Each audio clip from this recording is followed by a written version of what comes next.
Pleasant day to each and every one. So recently, our instructor in advanced microbiology has provided us a list of different bacterial structures on which we are asked to choose or pick a bacterial structure that we would like to discuss and talk about. And as such, for today, I would like to deal with and centralize my discussion with a bacterial structure focusing in plasmid.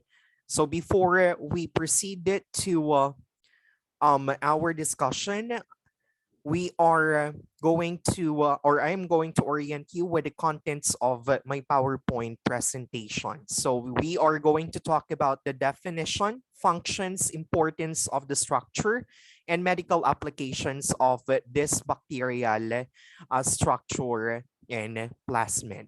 So before we escalate our discussion towards a more broader discussions and the aspects of this bacterial structure, it is indeed pertinent for us to define what this bacterial structure is all about. So a plasmid is a small, often circular DNA molecule found in bacteria and other cells.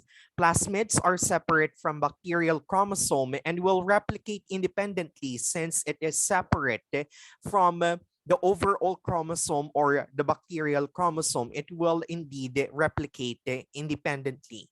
So they generally carry only a small number of genes, and one of which is the antibiotic resistance, on which when we say antibiotic resistance, this is the ability that have been developed by germs or microbes in order for them to defeat the drugs that is meant to kill them. As such, once antibiotic resistance persists, it is not going to in effect to any kinds of microbes or bacteria, for instance. So plasmids may then be passed between different bacterial cells.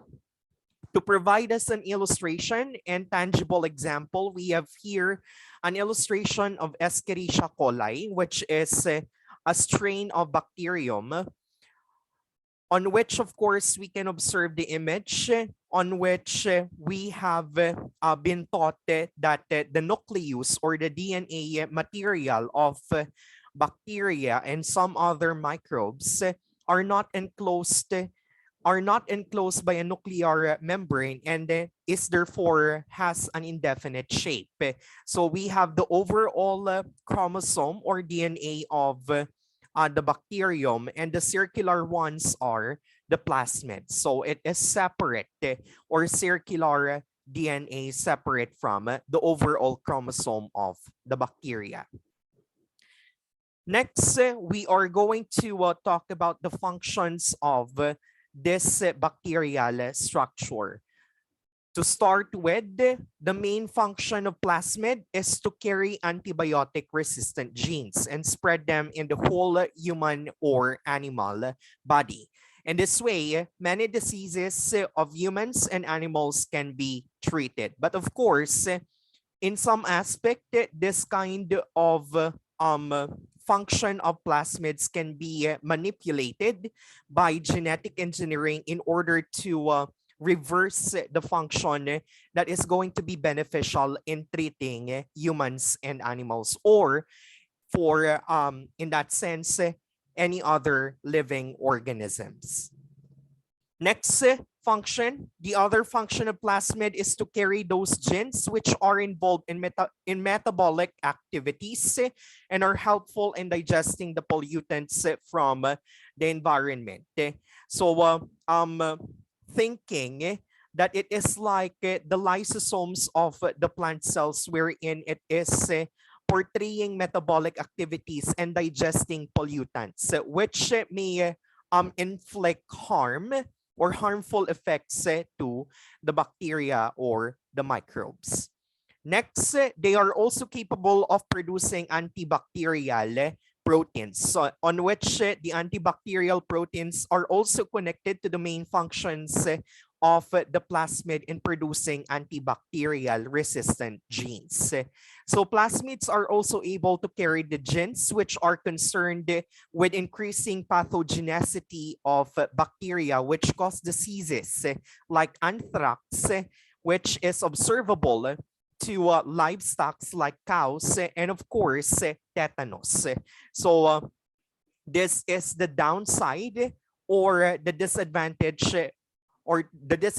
function of plasmids to human beings and some other living organisms, as they are causing pathogens, or they are considered pathogens to humans. Next, we are also going to discuss, and it is indeed important for us to look at the importance of the structure. So plasmids are important for bacterial evolution and adaptation to the changing environment, as they carry genes which carry beneficial traits for the bacterial cells. Since these plasmids carry antibiotic-resistant genes, which enables it to adapt to the drugs that is meant to kill them. Therefore, plasmids are supporting bacterial evolution, and the bacteria and some other microbes can be able to thrive regardless of the ever-changing climate conditions and other concerns in our environment that inflict harmful effects or even detrimental effects to the microbes or bacteria. As such, they are still going to thrive as they are considered ubiquitous, and they are still going to undergo the process of evolution and adaptation with regards to our ever-changing environment. Next, our last discussion will be dealing with the medical applications or medical benefits of plasmid. The number one application or medical application of plasmid are used in genetic engineering to amplify or produce many copies of certain genes.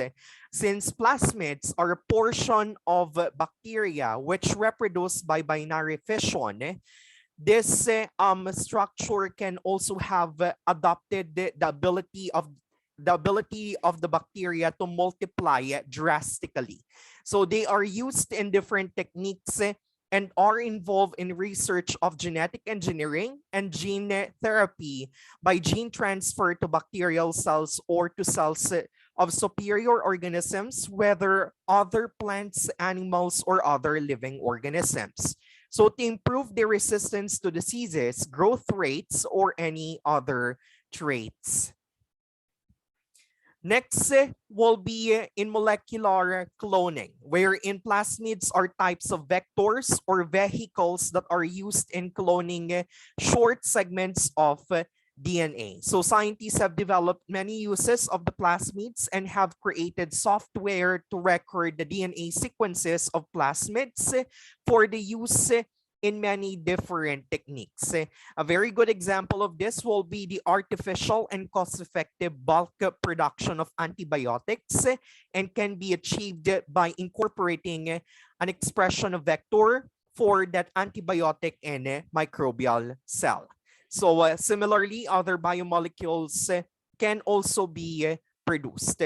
And with regards to this one, plasmids are now used in today's context, are now used in the production of vaccines with certain technology in genetic engineering, wherein they are splicing a portion of the plasmid and incorporating the desired part of the DNA in order to have a beneficial effect on the living organisms, particularly to humans and animals.